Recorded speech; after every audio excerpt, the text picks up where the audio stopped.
आपणक मुहरे कला दाग pigmentation tanning डल skin जो असुंदर व वयस्क देखा जाउछन्ती जेते भी महंगा क्रीम साबुन फेस वाश यूज कला परे मध्य कौनसी सुफल मिलुनी जदि आपनकर स्किन केयर रूटीन रे भूल अछि तेबे आपनकर स्किन केबे भी नेचुरली ग्लो करिवनी। नमस्कार मु डॉक्टर शिवप्रसाद सेनापति आउ एक नुआ वीडियो रे आपन को स्वागत।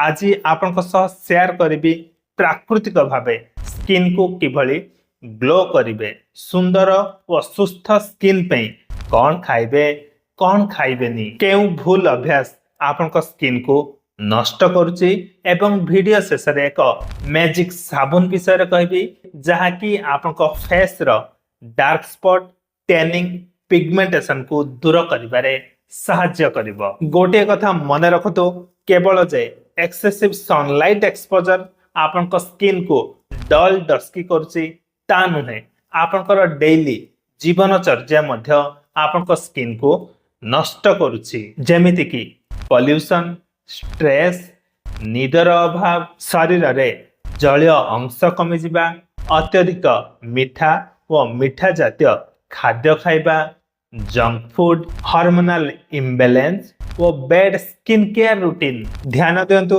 एक सुस्थ व ग्लोइंग स्किन पे दरकार सठिक खाद्य सठिक स्किन केयर रूटीन पर्याप्त परिमाण रे पानी एवं स्किन प्रोटेक्शन चलंतु जानिबा किछि natural skin glowing tips. Tip number 1 and the most important होची पर्याप्त परिमाण रे पानी पियंतु। पानी स्किन सेल गुडी को हाइड्रेटेड रखिଥାଏ जहा द्वारा कि स्किन ताजा वो ग्लोइंग देखा जाए। शरीर रे पानी कमी जिबा फल रे मुह सुखिला शुष्क और मलिन पड़ी जाए। टिप नंबर 2 सठिक निद आवश्यक। आपण सोईथिबा बेले डैमेज्ड स्किन सबु निज को निजे रिपेयर व रीजेनरेट करंती। राती अनिद्रा रहिले आखि तले डार्क सर्कल व डलनेस बढ़ी जाए। टिप नंबर 3 सठिक डाइट। ग्लोइंग स्किन पे बेस्ट खाद्य होची पपाया बा अमृतभंडा गाजर टोमाटो काकुड़ी डालिंब पइड पानी। टिप नंबर 4 गोटे ग्लोइंग स्किन पे सनस्क्रीन इज मस्ट। केवल सूर्य किरण नुहे घर भीतर लाइट और पॉल्यूशन मध्य आपन को स्किन को डैमेज करे। सनस्क्रीन व्यवहार न कले टैनिंग और पिगमेंटेशन बढ़ी चले। आपन जेते भी महंगा क्रीम साबुन यूज करंतु ना काई सनस्क्रीन व्यवहार न कले से सबु ओथलेस। टिप नंबर 5 मीठा और मीठा जातीय खाद्य एवॉइड करंतु। जंक फूड खाइबा कमे दियंतु। अत्यधिक चीनी खाइबा द्वारा शरीर इन्फ्लामेशन बढ़ी जाए और कोलाजेन नष्ट हुए जहा फल रे कि स्किन वयस्क एजिंग व अनइवन देखा जाए। घरोई उपाय आपन को किछि परिमाण रे सहाय्य करि पारे किंतु आपन को जदी डार्क पिगमेंटेशन डार्क स्पॉट व डलनेस बहुत बढ़ी जाइछि तेबे केवल घरोई उपचार सफिशिएंट नुह। सेथि पे आपन को मु रेकमेंड करबी सेसा बेद साइंस रो ट्रिपल एक्शन ब्राइटनिंग सोप। एहा साइंस बेस्ड इंग्रेडिएंट्स व आयुर्वेदिक केयर रे को परफेक्ट कॉम्बिनेशन। एही सोप रो सबठारु बड़ विशेषता होची एहारो ट्रिपल एक्शन ब्राइटनिंग सिस्टम। अधिकांश कोजिक एसिड सोप D10 ऊपर ही काम करंती किंतु सेसा बेद साइंस रो एही ट्रिपल एक्शन ब्राइटनिंग सोप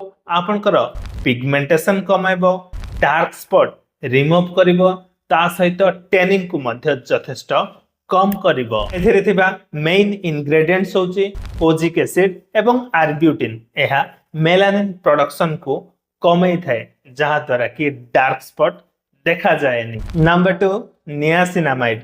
आजिकली बहुत सारा स्किन केयर प्रोडक्ट रो एक पॉपुलर इंग्रेडिएंट होची नियासिनामाइड। एहा अनइवन स्किन टोन को इंप्रूव करबा सहित स्किन को हेल्दी लुकिंग करिबारे सहाय्य करे। Number 3 turmeric extract.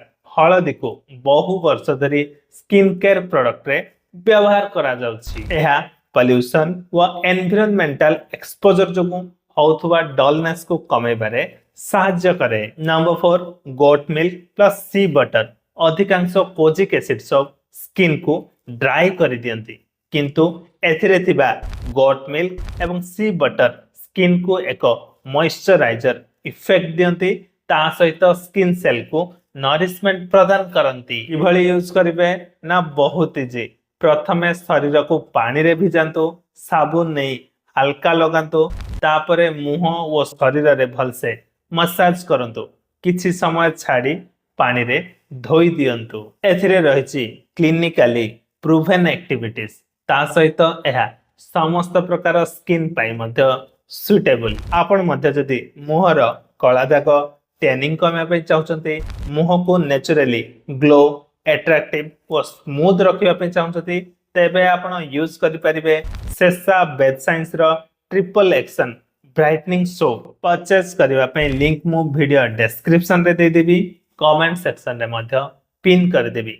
देखा हबो आउ एक हेल्दी एवं इन्फॉर्मेटिव वीडियो रे। रहिली नमस्कार।